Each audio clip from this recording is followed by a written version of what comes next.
चलिए नमस्कार। हम लोग बायो के इम्पोर्टेंट क्वेश्चन पे अभी डिस्कस करेंगे जो आपके एग्जामिनेशन के दृष्टिकोण से काफ़ी ज़्यादा इम्पोर्टेंट है, खास कर बिहार एसएससी के लिए। ठीक ना। इसमें से कुछ पूछे हुए क्वेश्चन मिलेंगे आपको, कुछ हमने अपने से क्वेश्चन को फॉर्म किया है, तो इस तरह के क्वेश्चन मिलेंगे। चलिए आइए हम लोग डिस्कस करते हैं। कह रहा है इसमें पत्र प्रकलिकाएं क्या है। बल्ब, लहसुन वगैरह का जो आप देखते होइएगा, लहसुन लहसुन ये सब, लहसुन प्याज, ये सब क्या आपका बल्ब का एग्जाम्पल है। क्या? बल्ब का। और यह क्या है? एक स्टेम है, ध्यान रखिएगा। ठीक ना। यह क्या है? स्टेम का मॉडिफिकेशन है। ठीक ना। यह क्या है? स्टेम का मॉडिफिकेशन, अंडरग्राउंड स्टेम होता है। ठीक ना। उसी का मॉडिफिकेशन रूप है। ठीक।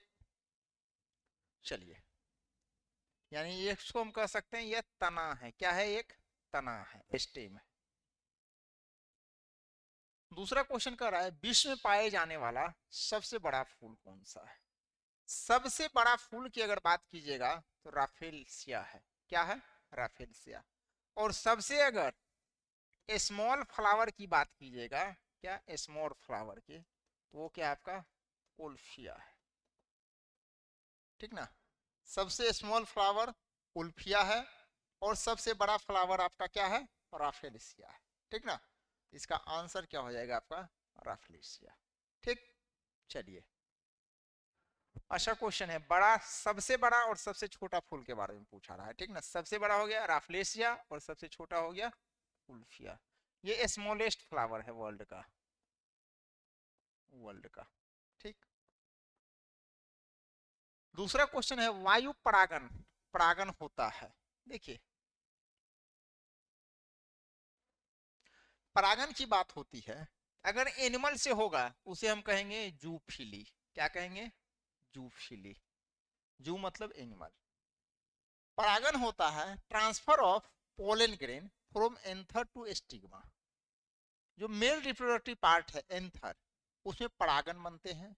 वह परागन फीमेल फ्लावर है, उसके वर्तिकाग्र पर, स्टिग्मा पर आकर के ट्रांसफर हो जाता है। यही प्रक्रिया कहलाती है आपका परागन। ठीक ना। यानी transfer of pollen grain from anther to stigma is called pollination. BPSC भी एक बार इस पर क्वेश्चन पूछ चुका है। ठीक ना। इंसेक्ट के द्वारा होता है, इसे हम लोग कहते हैं इंटोमोफिली। क्या कहते हैं हम लोग? इंटोमोफिली। वैसे स्टडी ऑफ इंसेक्ट कहा जाता है क्या? इंटोमोलॉजी। और हवा से अगर होता है, हवा से, तब कहते हैं क्या? वाटर से होता है तो तब क्या कहते हैं? वाटर से होता है, इसे हम लोग कहते हैं हाइड्रोफिली। क्या कहते हैं? हाइड्रोफिली। और हवा से होता है, इसे हम लोग कहते हैं एनीमोफिली। क्या कहते हैं? एनीमोफिली। ठीक। तो यहां पर आंसर हो जाएगा आपका विंड। क्या होगा? विंड। ठीक ना। एक मिनट, एक फोन आ रहा है।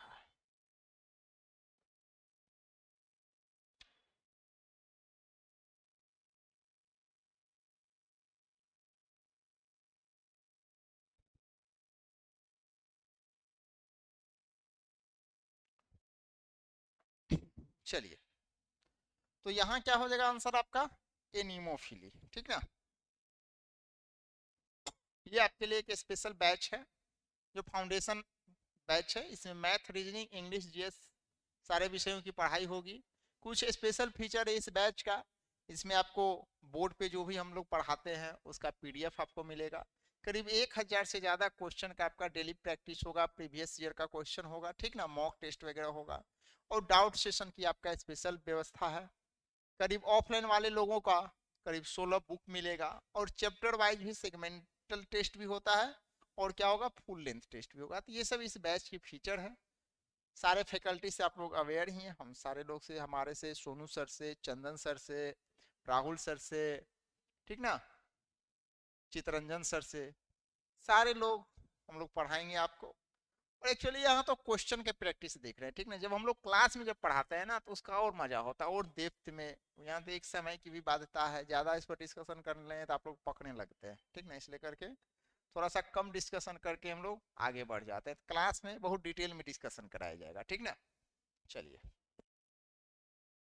दूसरा है एंटोमोफिली परागन, देखिए अभी हमने बात किया इंटोमो यानी क्या, इंसेक्ट, इंसेक्ट से होता है इंटोमोफिली, एनिमल से होगा जूफिली, विंड से होगा एनिमोफिली, वाटर से होगा हाइड्रोफिली, ठीक ना। जो कीड़े से परागन होता है इसे हम लोग क्या कहते हैं, एंटोमोफिली, क्या कहते हैं, इंटोमोफिली।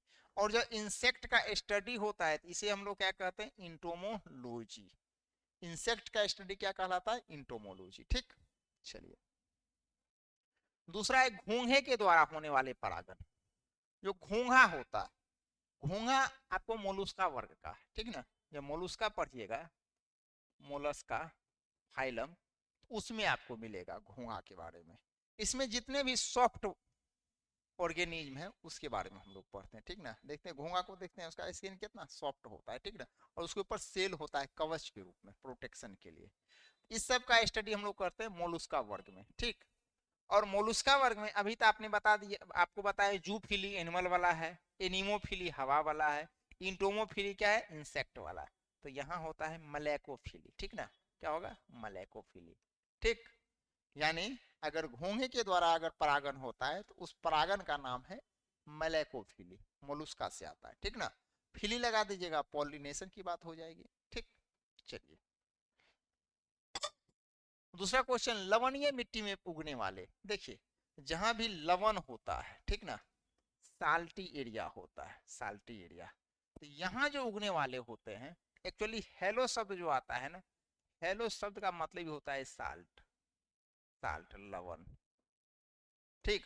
और फाइटा शब्द जो आता है, फाइटा का मतलब होता है प्लांट, यानी आप कह सकते हैं क्या, हेलो फाइटा, क्या कह सकते हैं आप, हेलो फाइटा।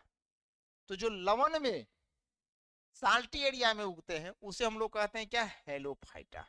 जो ड्राई एरिया में उगता है, ड्राई एरिया में शुष्क जगह पे, उसे हम लोग क्या कहते हैं, मरोदभीद पादप। इसे हम लोग क्या कहते हैं, मरोदभीद पादप, मरुदभीद पादप, ठीक ना। ये ड्राई एरिया में उगता है। हाइड्रोफाइटा जो पानी वाले में, हेलोफाइटा बता ही दिए, ठीक ना। तो इसे हम लोग लवोनभीद पादप भी कहते हैं, लवोनभीद पादप, ठीक। चलिए दूसरा क्वेश्चन है आपका, तो इसका आंसर क्या हो गया आपका, हेलोफाइटा। चलिए दूसरा क्वेश्चन है, ये प्रकाश संश्लेषण का रिएक्शन का इक्वेशन है, ठीक ना। इसके बारे में कह रहा है कौन सा इक्वेशन सही है। आप जान रहे हैं प्रकाश संश्लेषण में क्या होता है, वायुमंडल से प्लांट क्या करता है, CO2 लेता है, जड़ के द्वारा जमीन से क्या करता है, वाटर लेता है, और सूरज की रोशनी में क्लोरोफिल की उपस्थिति में क्या करता है, कार्बोहाइड्रेट बनाता है। और इसका बैलेंस इक्वेशन है 6CO2 प्लस 12H2O मिल करके ये क्या है, ग्लूकोज बनाया, ये क्या है आपका, ग्लूकोज बनाया, कार्बोहाइड्रेट, ठीक ना। और ये 6O2 प्लस 6H2O है, ठीक ना। और यह O2 क्या होता है, मुक्त होता है। इसके अकॉर्डिंग यहाँ आंसर क्या हो जाएगा आपका, बी होगा, आंसर क्या होगा आपका, बी होगा, ठीक। ये बैलेंस इक्वेशन है आपका। दूसरा, प्रकाश संश्लेषण किस क्रम में होता है। देखिए प्रकाश in dark phase and light phase, light phase alone, light phase and dark phase, dark phase. प्रकाश संश्लेषण में दोनों फेज होता है, एक डार्क फेज होता है, एक आपका लाइट फेज होता है। लाइट फेज में क्या होता है, प्रकाश संश्लेषण की जब क्रिया होती है तो डार्क फेज में जाकर के क्या होता है, आपका कार्बोहाइड्रेट का निर्माण होता है, ठीक ना।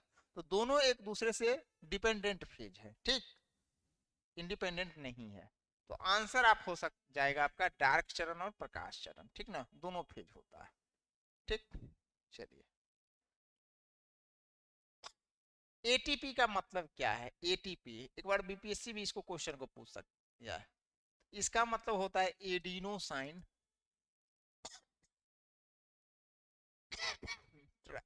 फॉस्फेट। जब आप पढ़िएगा ये न्यूक्लिक एसिड, तो वहां पर आपको पढ़ने में मिलेगा एडेनिन,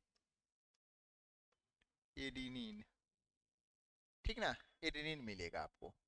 तो यही एडिनिन से आया आपका एडिनोसाइन ट्राइफॉस्फेट, 3 फॉस्फेट इसमें लगे होते हैं। तो आंसर हो जाएगा आपका एडिनोसाइन ट्राइफॉस्फेट एडिनिन एडिनोसाइन हो जाएगा, ठीक ना। किण्वन क्या है, देखिए किण्वन फर्मेंटेशन कहते हैं जिसको हम लोग क्या कहते हैं, फर्मेंटेशन। इसी प्रक्रिया के द्वारा क्या होता है आपका शराब वगैरह बनता है, ठीक ना। फर्मेंटेशन की प्रक्रिया के द्वारा फिर क्या होता है आपका पावरोटी वगैरह भी बनता है, ठीक ना। तो वहां पर क्या होता है आपका, इसमें कह रहा है अनऑक्सीशोषण, anaerobic respiration, incomplete oxidation of carbohydrate, complete oxidation of carbohydrate, none of this. Complete oxidation तो हो नहीं पाता है, ठीक ना। इनकम्प्लीट ऑक्सीडेशन ऑफ कार्बोहाइड्रेट, देखिए दो तरह का चीज होता है। एक होता है आपको ऑक्सीजन की उपस्थिति में, जब ऑक्सीजन एनफ रहेगा तो पूरा का पूरा क्या होगा, कार्बोहाइड्रेट आपका टूट जाएगा। अगर ऑक्सीजन की कमी होती है तो वो क्या होता है आपको लैक्टिक एसिड बनाता है, क्या होता है लैक्टिक एसिड बनाता है। और जब ऑक्सीजन बिल्कुल नहीं मिलेगा तब क्या वो बनाएगा आपको इथाइल अल्कोहल बनाता है। फर्मेंटेशन की प्रक्रिया में क्या होता है, इथाइल अल्कोहल ही बनता है, क्या होता है इथाइल अल्कोहल ही बनता है। तो यह क्या है, एक तरह से एनाएरोबिक रेस्पिरेशन है। इसमें क्या होता है इनकम्प्लीट ऑक्सीडेशन ऑफ कार्बोहाइड्रेट, ठीक ना। कार्बोहाइड्रेट को चूंकि ऑक्सीजन मिलेगा नहीं तो पूरी तरह से क्या होता है टूट नहीं पाता है। अगर कहिएगा ये ज्यादा आपके लिए बेहतर है, ठीक ना, इनकम्प्लीट ऑक्सीडेशन होता है। दूसरा इबोला क्या है, इबोला क्या है आपका वायरस है। इबोला वायरस के बारे में आप लोग सुने ही हैं। बैक्टीरिया जो खाद्य विषाक्तता का कारण, जो फूड पॉइजनिंग करवाता है, क्या फूड पॉइजनिंग।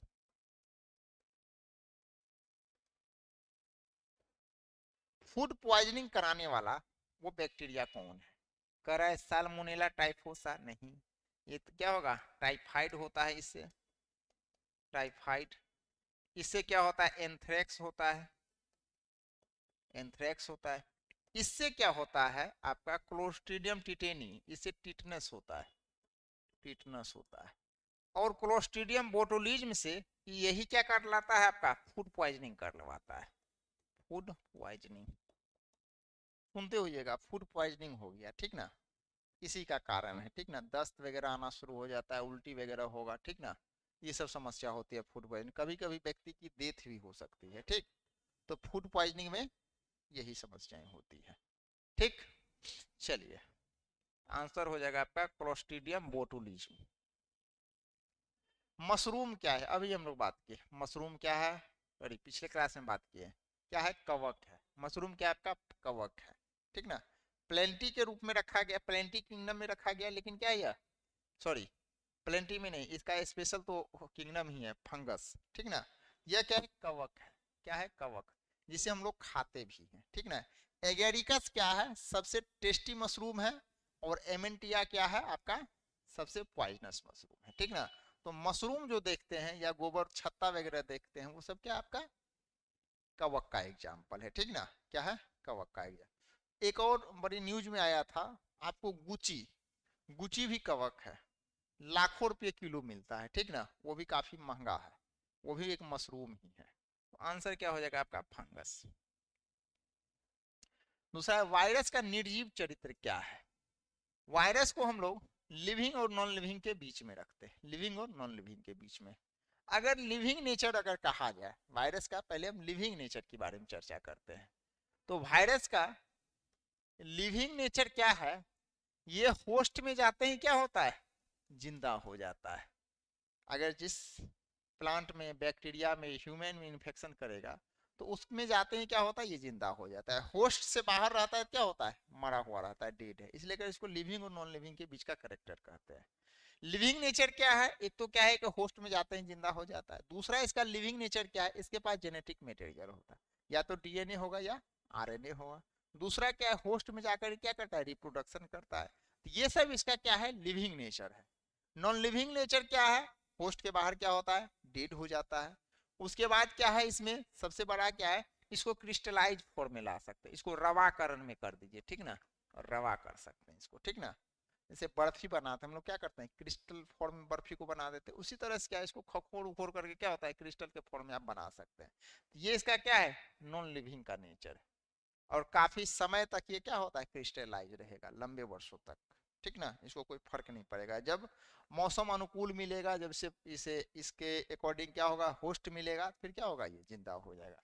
तो यही इसका ग्रो इन लिविंग सेल, ये तो क्या है लिविंग नेचर है। यहाँ क्या पूछा आपका non living nature. So as mutation, living होगा तभी म्यूटेशन शो कर सकता है, दूसरा कोई हो नहीं सकता है। तो आंसर क्या हो जाएगा इसका, आंसर हो जाएगा इसका ए, आंसर हो जाएगा इसका ए, ठीक। चलिए दूसरा क्वेश्चन है आर्ची बैक्टीरिया क्या है। देखिए आर्ची, आर्ची का मतलब ही होता है पुराना, एंशियंट, क्या एंशियंट, एंशियंट बैक्टीरिया है। सबसे पहले इसी बैक्टीरिया की खोज हुई थी। इसमें बहुत कुछ स्पेशल नेचर का है, ठीक ना। इसका सेल वाल जो है ना, सेल वाल स्पेशल कैरेक्टर का होता है। और यह क्या होता है किसी भी कंडीशन में ये अपने आप को सरवाइव करने की कोशिश करता है, ठीक। यह काफी ठंडे जगह पर भी पाया जाएगा, माइनस में जहां टेम्परेचर होता है वहां भी पाया जाएगा, एकदम गर्म जलधारा में भी ये मिला है, ठीक ना।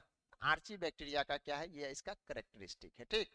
तो इसे हम लोग मोनेरा में डालते हैं, ठीक। और यह क्या है सबसे पहले, आर्ची मतलब क्या होता है पुराना, यानी सबसे पहले ज्ञात होने वाला यही जीव है, ठीक ना। आंसर क्या हो जाएगा आपका सबसे पहले ज्ञात जीव, ठीक। ह्यूमोट्रॉप्स तो होगा नहीं, फॉसिल फॉर्म्स होगा नहीं, हेलोफाइट होगा नहीं। देखिए हेलोफिटिक नेचर भी है, सेलाइन जगह पर होता है, लेकिन जैसा है आंसर उसके अकॉर्डिंग क्या होगा आपको सबसे पहले शैवाल की कोशिका भित्ति बनी होती है। शैवाल की कोशिका भित्ति क्या होता है सेलुलोज का। काइटिन किसका होता है आपका फंगस का, कवक का। कवक का कोशिका भित्ति क्या होता है काइटिन का बना होता है, ठीक। अभी हमने बताया था आपको। शैवाल का कोशिका भित्ति सेलुलोज का, प्लांट का कोशिका भित्ति सेलुलोज का, फंगस का कोशिका भित्ति काइटिन का, और बैक्टीरिया का कोशिका भित्ति पेप्टिडोग्लाइकेन का।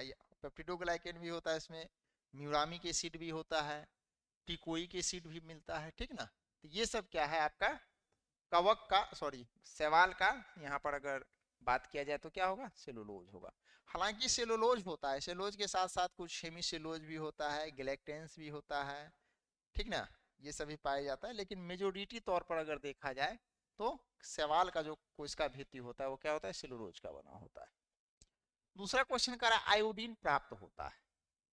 आयोडीन एक लेमिनेरिया नाम का, लेमिनेरिया नाम का ये क्या है सवाल है, यह क्या है आपका सवाल है लेमिनेरिया। उसी में आयोडीन मिलता है, ठीक ना, क्या मिलता है आयोडीन। और यह लेमिनेरिया जो सवाल है ये क्या आपका ब्राउन एलगी है, क्या है ब्राउन एलगी है, भूरा सवाल है ये, भूरा रंग का, ठीक ना। तो आयोडीन का स्रोत आपका एक यह सवाल भी है, उस सवाल का नाम है लेमिनेरिया। क्या नाम है आपका लेमिनेरिया, जिसे हम ब्राउन एलगी में रखते हैं। एलगी का तीन प्रकार है, ब्राउन एलगी, रेड एलगी, और क्या ग्रीन एलगी, ठीक। चलिए कह रहा है गाय के गोबर पर उगने वाले कवक को क्या कहते हैं। देखिए गाय के गोबर पर जो अगर कवक उगता है उसको हम लोग कोप्रोफिलस कहते हैं। फिलस शब्द मतलब क्या होता है लविंग, कोप्रो मतलब डंग, यानी डंग लविंग, यानी डंग लविंग। डंग लविंग को हम लोग क्या कहते हैं कॉप्रोफिलस, ठीक ना। जिसको गोबर से प्रेम है, गोबर छत्ता वगैरह देखते हैं, ठीक ना, उसको क्या कहते हैं हम लोग कॉप्रोफिलस। क्या कॉप्रोफिलस। जूफिलस एनिमल वाला है, ठीक ना। सेक्सोकोल्स कोर्टिकोल्स ये सब क्या आपका इसका लाइकेन का एग्जाम्पल है। कह रहा है क्लोरोफिल, सॉरी निम्नलिखित में से किसमें क्लोरोफिल नहीं होता है। कवक, देखिए पढ़िएगा न्यूट्रिशन का टाइप, तो इसी में परपोषी न्यूट्रिशन है, क्या है हेट्रोट्रॉप्स, परपोषण, परपोषण कहते हैं। परपोषण का तीन टाइप होता है, एक है पैरासाइट परजीवी, दूसरा है सेप्रोफाइट मृतोतजीवी, मृतोतजीवी, और तीसरा है आपका आपका, सॉरी, पारासिटिक, सेप्रोफिटिक, तीसरा है आपका होलोजोइक। होलोजोइक को हम लोग कहते हैं प्राणीसम, प्राणीसम पोषण, ठीक ना। ये ये क्या है आपका परपोषण। सेप्रोफिटिक में हम लोग रखते हैं किसको, इसको कवक को। एक्चुअली ये करता क्या है, कवक अपने बॉडी से क्या करता है, एंजाइम को निकालेगा, केमिकल को निकालेगा, और जो कम्प्लेक्स फूड होता है उसको बाहर में ही क्या करता है, तोड़ देता है। और तोड़ने के बाद कम्प्लेक्स फूड को ये क्या करता है, सिंपल फॉर्म में बदल देगा, और सिंपल फॉर्म में बदल करके ये क्या करता है, फिर उसको एब्जॉर्ब कर लेता है। तो ये स्पेशल लक्षण जो है आपका, ये पाया जाता है आपका किसमें, कवक में। और यहाँ हेट्रोट्रॉप्स है, यानी परपोषण का पात्र है, यानी कि क्लोरोफिल नहीं है, तभी तो इसको परपोषी में रखे हैं। क्लोरोफिल रहता है क्या होता है, स्वपोषी में होता है, ऑटोट्रॉप्स होता है, ठीक ना, अभी बताएं आपको। और इसका क्या होता है, सेल वाल क्या होता है आपका, काइटिन का बना होता है। चलिए दूसरा क्वेश्चन है, स्ट्रेप्टोमाइसिन सबसे पहले प्राप्त किया जाता है। हाँ, स्ट्रेप्टोमाइसिन वाक्समैन नाम के साइंटिस्ट थे, इन्होंने ही स्ट्रेप्टोकोकस बैक्टीरिया से पहली बार बैक्टीरिया से बनने वाला यही वैक्सीन था, एंटीबायोटिक था, ठीक ना। इसे ही हम सबसे पहले बनाए थे बैक्टीरिया के द्वारा। और सबसे पहले अगर कोई एंटीबायोटिक बना था तो उस एंटीबायोटिक का क्या नाम था आपका, पेनिसिलिन, जो कवक से बना था। और सबसे पहली बार जीवाणु से बनने वाला जो एंटीबायोटिक है वो क्या है, स्ट्रेप्टोमाइसिन। क्या है, स्ट्रेप्टोमाइसिन। और इसको वाक्समैन साहब ने बनाया था, कौन, वाक्समैन। और इसके बनाने पर इन्हें नोबेल पुरस्कार भी मिला था। क्या, नोबेल पुरस्कार, ठीक ना। तो वाक्समैन आंसर हो जाएगा। इसका पूरा नाम सेल्समैन वाकमैन भी कहीं कहीं रहता है, ठीक ना। आंसर हो जाएगा आपका वैक्समैन, ठीक। कह रहा है टिक्का रोग, अभी हम लोग बताए थे, जो क्या होता है, ग्राउंड नट में होता है, ठीक ना। मूंगफली में एक रोग पाया जाता है, उस रोग का नाम है आपका टिक्का रोग। क्या नाम है, टिक्का रोग। इस रोग का ये कवक के द्वारा होता है, किसके द्वारा, कवक के। और उस कवक का नाम है सर्को स्पोरा परसोनाटा। सर्कोस्पोरा परसोनाटा के द्वारा मूंगफली में एक बीमारी होती है, जिस बीमारी का नाम है टिक्का डिजीज। जिस बीमारी का नाम है क्या, टिक्का डिजीज, ठीक। चलिए दूसरा क्वेश्चन पे हम लोग आते हैं, लाइकेन किसके सूचक है। देखिए लाइकेन जो है आपका वायु प्रदूषण का सूचक है, और वायु प्रदूषण में भी खास करके सल्फर डाइऑक्साइड का, ठीक है ना। जहां पर सल्फर डाइऑक्साइड का, ठीक ना, क्या होगा, पोल्यूशन होगा। अगर वायुमंडल में सल्फर डाइऑक्साइड की मात्रा अगर ज्यादा होगी तो वहां पर लाइकेन आपका ग्रो नहीं करेगा। यानी मान लीजिए किसी खास एरिया में अगर लाइकेन ग्रो नहीं कर रहा है, इसका मतलब क्या है, उस क्षेत्र में वायु प्रदूषण ज्यादा है। और वायु प्रदूषण में भी क्या, सल्फर डाइऑक्साइड की मात्रा क्या है, उस एटमॉस्फेयर में ज्यादा है, ठीक ना। तो लाइकेन को हम लोग क्या कहते हैं, इंडिकेटर ऑफ एयर पोल्यूशन या इंडिकेटर ऑफ सल्फर डाइऑक्साइड, ठीक ना। लाइकेन को ही हम लोग कहते हैं, ठीक ना। लाइकेन को क्या कहेंगे, इंडिकेटर, इंडिकेट करेगा, बता देगा, indicator of air pollution, air pollution या क्या, सल्फर डाइऑक्साइड का पोल्यूशन, ठीक। आंसर हो जाएगा आपका इसका क्या, एयर पोल्यूशन। आंसर हो जाएगा आपका एयर पोल्यूशन।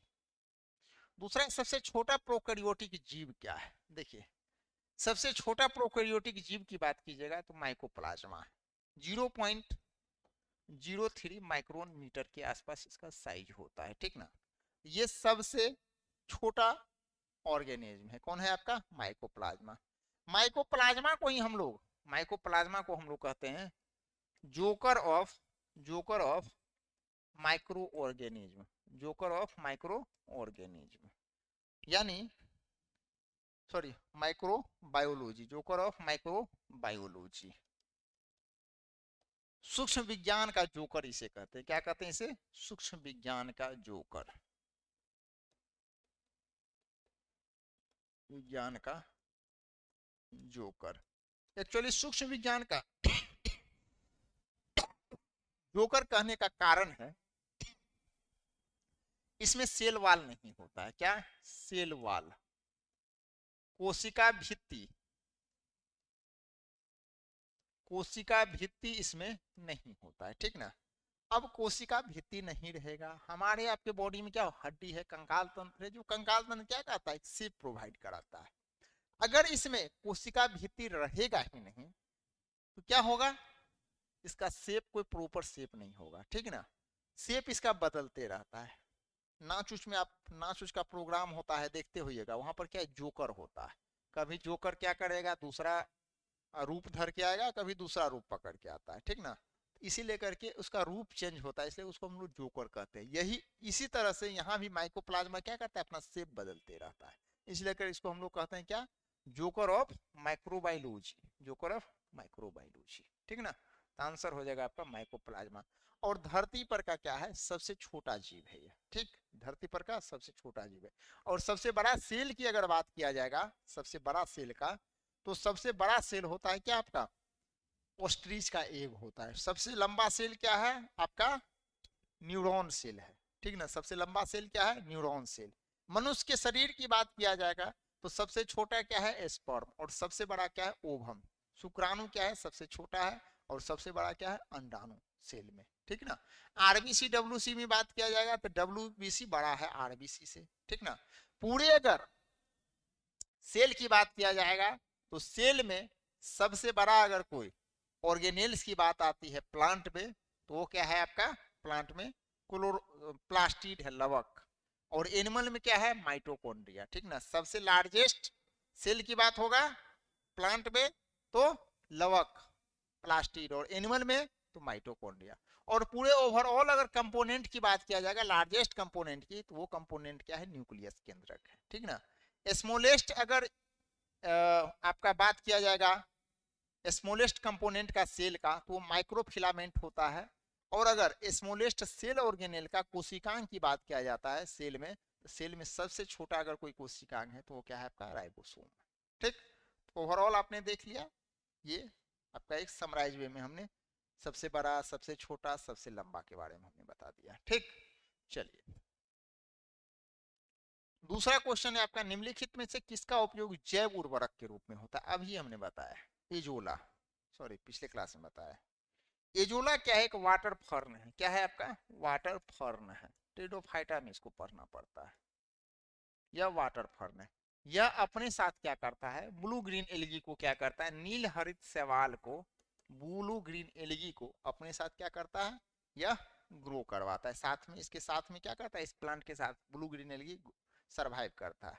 अब ब्लू ग्रीन एलगी है, क्या होगा, नाइट्रोजन फिक्सेशन होगा, नाइट्रोजन स्थिरीकरण होगा। नाइट्रोजन का अगर स्थिरीकरण हो जाएगा तो फिर क्या हो जाएगा आपका, उर्वरता क्या होगा, मिट्टी में बढ़ जाएगा।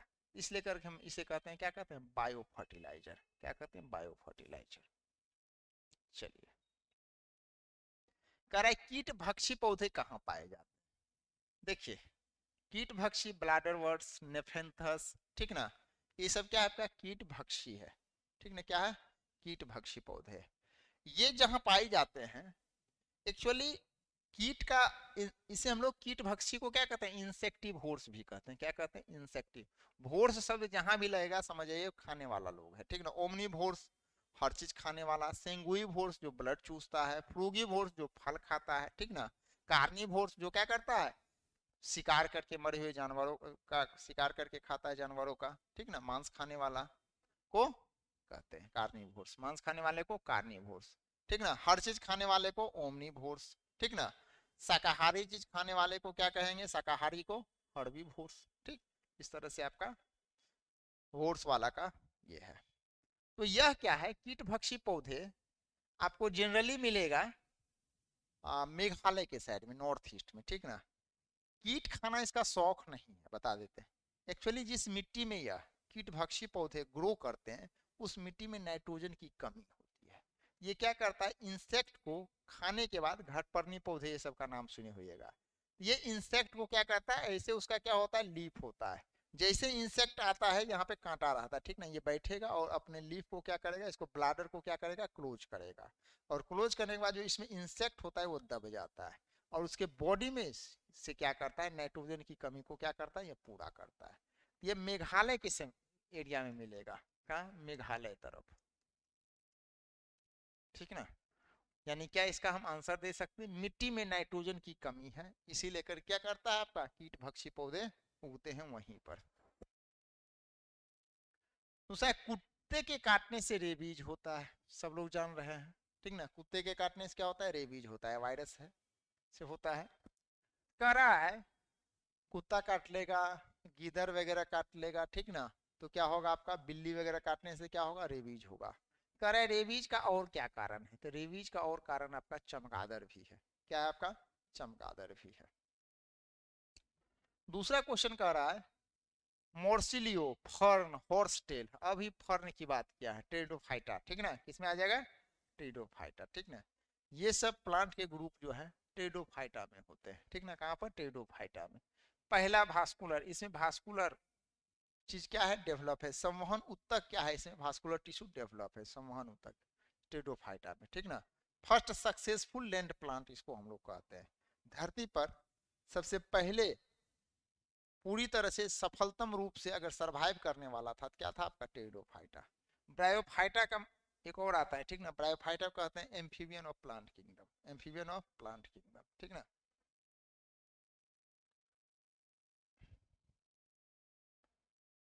चलिए, एक फाउंडेशन बैच है जो आपका, जिसमें सारे सब्जेक्ट की पढ़ाई होगी, math, reasoning, English, GS. Math आपको ऋषिकेश सर, राहुल सर, ये लोग मिलकर के पढ़ाएंगे। रीजनिंग चित्ररंजन सर पढ़ाएंगे। इंग्लिश चंदन सर हैं। जीएस में साइंस वाला सेक्शन मैं लूँगा, राहुल सर लेंगे। आपको सोनू सर हो गए, ठीक ना।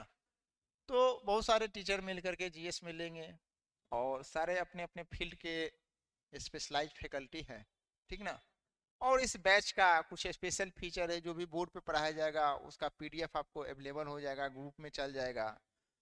करीब 1000 क्वेश्चन में डेली प्रैक्टिस सेट का मॉक टेस्ट, प्रीवियस ईयर का क्वेश्चन होगा, डाउट का सेशन होगा। जो भी ऑफलाइन में लोग हैं उनके लिए 16 बुक का पूरा सेट तैयार है, वो मिलेगा।